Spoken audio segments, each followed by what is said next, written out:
And so no matter the amount of dialogue, no matter the amount of going to take on our communities and talking to them, they are helpless in this situation because they have not attacked anybody. Whether you are the most peaceful community, I can count so many communities that were attacked. They have never had any quarrel with any local Fulani.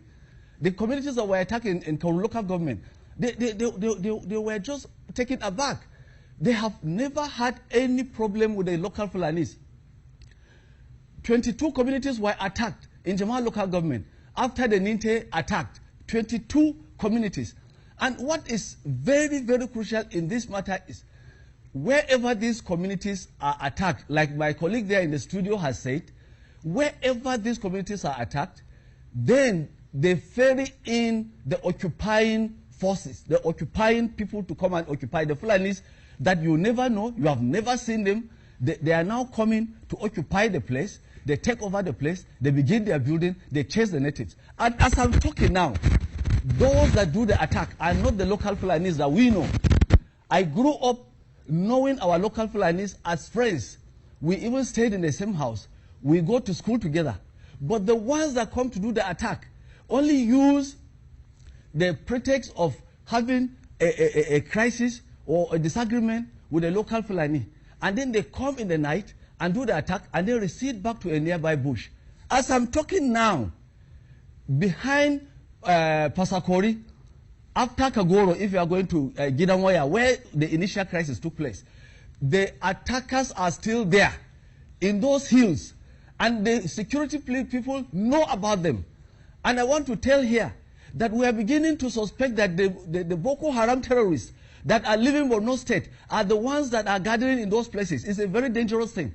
And we have heard rumors of helicopters, a helicopter that always comes in the night and supplies some things in the deep of the night, would stay there for about an hour and go back. And then when these attacks are going on, the security people will tell you they have not received orders to go and attack them. A particular instance that I want to cite here, there is this town called Sonji in Kagoro. They were being attacked. And the youth came out with their little damn guns and machetes, and they saw the attackers advancing with their women and children. And they said, we the youth were ready to sacrifice, we'll go in and chase them. The military blocked them. And then seized their weapons of defense. And this is self-defense, this is survival. So what do we do? So if the government has the will, if the sponsors of this genocide will bear Nigeria, have Nigeria a future, then they should call them to order. Because what is going on is more than reach the eye. It's more than the narratives that we're hearing. It's more than cattle rustling that we've been hearing about. It's not. It is pure genocide, pure ethno-religious cleansing, pure land occupation, pure capture of territory. And we as minorities in this region, in the north, the United Nations Charter guarantees us our rights. Our land is our inheritance. This is our ancestral land. We have nowhere to go to. When you talk about the Fulani man, that is his cattle, that is his inheritance, that is his life. He comes from another country. We also, now do we begin to go and kill people in Kano because we are looking for land to farm? Even the grazing reserve that they are talking about today, we have been opposing it because we know it is a subtle attempt by government to take over land through legislature and give it to those same people, and then now make us second-class citizens, or completely assimilate us, or completely wipe out our way of life. Because when these grazing reserves are established, tomorrow you will find out that these places that have been taken over by government legislature, by government law, and given to some people that are doing purely their business, they will set up a community, and then they will start their schools. They will not just do grazing there. They will begin to build their businesses, other businesses. They will begin to farm and take over the communities. As I am talking today, let me tell you something. There is a grazing reserve that was established in the early 90s in our local government, my local government, Zangon Kataf. It's called Laduga. It was established basically for a grazing reserve. And what's a grazing reserve? It's to graze your cattle. But as I'm talking today, that Laduga, which had an initial landmark of 30,000 hectares, has been increased without anybody knowing to 70,000 hectares. And that land is taken over from the farmers without any compensation. And as today, as I'm talking, they are building mega structures in that place. It's no longer a grazing reserve.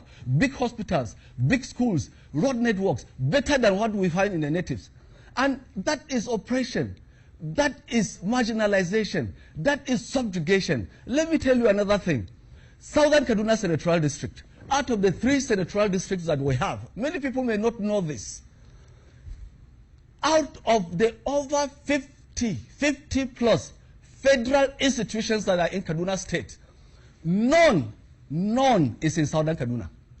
The only institutions that we had were the ones that were established by the missionaries, the schools that gave us education. I went to LEA Primary School. That is why I can talk to you today. That is why I can talk to Nigerians. But today, back home, my younger ones don't have a school to go to because those schools were taken over and, from the missionaries and bastardized and thrown away. And today, we are not given anything. Even the federal universities that were established by Goodluck Jonathan, the former president, the 12 federal universities. We have ABU in the northern part. We have the college, Federal Polytechnic in the northern part. We have the Federal College of Education in the northern part, College of Agri in the northern part, School of Aviation in the northern part, School of Laser Technology in the northern, and all those institutions. But they will not have the capacity to allow that school, even against our pleas, sending our chiefs to go and plead, let this federal university go to the southern part, because we don't have even one institution, none. And the people have just been struggling with their famine, and yet sleep is not allowed. The only thing that we are left with is this land, and this land is being taken away from us again. And people are given these narratives, and are associating with these narratives, that it is clash. Let me tell you, the demonstration, the so-called demonstration they talk about, that took place before the Christmas time, that demonstration was not violent. That demonstration took place because the incessant killings, village after village, village after village, and the people over the time have gone into numbers, mostly women and children and the old people and the sick who cannot run because this attack took place in the night, had gone on unstopped. And the women were tired of losing their children, losing their husbands. The men were tired of losing their families. And they said, look, let us organize a peaceful protest so that the governor, the authorities in the state may listen. The authorities at the federal level may listen. After all, this is a constitutional provision. Under the fundamental objectives and directive principles of state policy, the basic essence of government, a democratic government, a constitutional government that we have, is the security and well-being of our people. Hold the thought for us. But I feel so disheartened, so frustrated. All right, so hold on, Arabasaki. That a governor like Governor El-Rufai will sit in there and say that if anybody calls for self-defense, he is making a hate speech. It's a constitutional provision again. Hold on, you've made that point. We note the point guaranteed in the Constitution. Honorable Asaki, self-defense is a guaranteed right. Please hold on.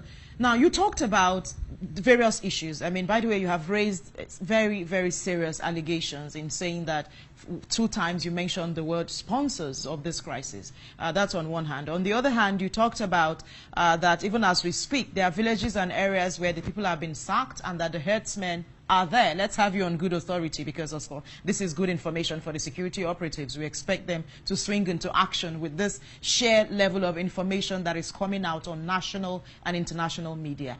Now, in trying to just forge ahead, and please quickly, tell us if you have said at your level you have tried variously to address this issue. So how do we forge ahead? How do we see a stop to the herdsmen menace? I think this question should be thrown to the people that are in position of authority, because we have done, as community leaders, as law-abiding citizens, have been doing our very best. But he that has aspired into leadership position in any capacity, there are instruments of authority that are given, whether you are a lawmaker, whether you are a chairman of a local government, whether you are a governor or a president. There are instruments of authority that are given to you by the Constitution, and you have been empowered to use those instruments to safeguard people's life and ensure a peaceful coexistence. We have been doing our thing. Our pastors have been preaching peace in the churches, and our community leaders, our traditional rulers, and even a social cultural organization like the one I belong to, we sit out our people and we preach peace. We preach communal harmony. But how can you help it, like I've said earlier, when you have done all this and in the night, when you are not expecting, when you are not suspecting, and then somebody comes in, he has not told you you are sin, so that you can even say, I'm sorry. And then he comes in, fires a gun, and the women are running, and they begin to hack down. The difference between a child and an old person is not known. They hack down anything that is alive and burn the grain reserves of these farmers. As I'm talking now, the number of IDPs we have in southern Kaduna, the number of IDPs we have in the plateau, the number of IDPs we have all over these areas that we have had attacks in Benue and the rest, the number of IDPs is overwhelming. But the difference is that in our areas, there is this safe pride that you don't go and stay in an IDP. So if a community is attacked today, they move to the next community and stay with them. And you can see a man that ordinarily has 3 children to cater with, now has 27 families to cater for. And then the food supply is not there. And only these non-governmental organizations is coming with food aids. As I'm talking today, how many government agencies have taken food aids to our people that have been displaced in their land? And you say I made allegation. No, it is not allegation. When I talk about sponsors, there is nobody that will carry AK-47, might have a force like the one that will be doing this level of destruction, and it's not sponsored. There must be somebody behind it. Even if you are contesting for to be the head of a small group, there must be a sponsor. So there are sponsors of this. And like I said, the herdsmen, that they so-called herdsmen, but they are terrorists. All right, terrorists that have been that are coming to attack our place, and they are still there in the bushes. All right, thank you very much, Honorable Jonathan Asake. We leave it at that, and appreciate you for your time this morning and having joined us from our Abuja studio. We understand the passion around that subject matter for you, of course, knowing what you say you have seen happen in your community and those around you. Thank you so much, Honorable Jonathan Asake, former member of the House of Representatives, as well as the Director of Research and Strategy, Southern Kaduna Indigenes Progressive Forum, for joining us from our Abuja studios.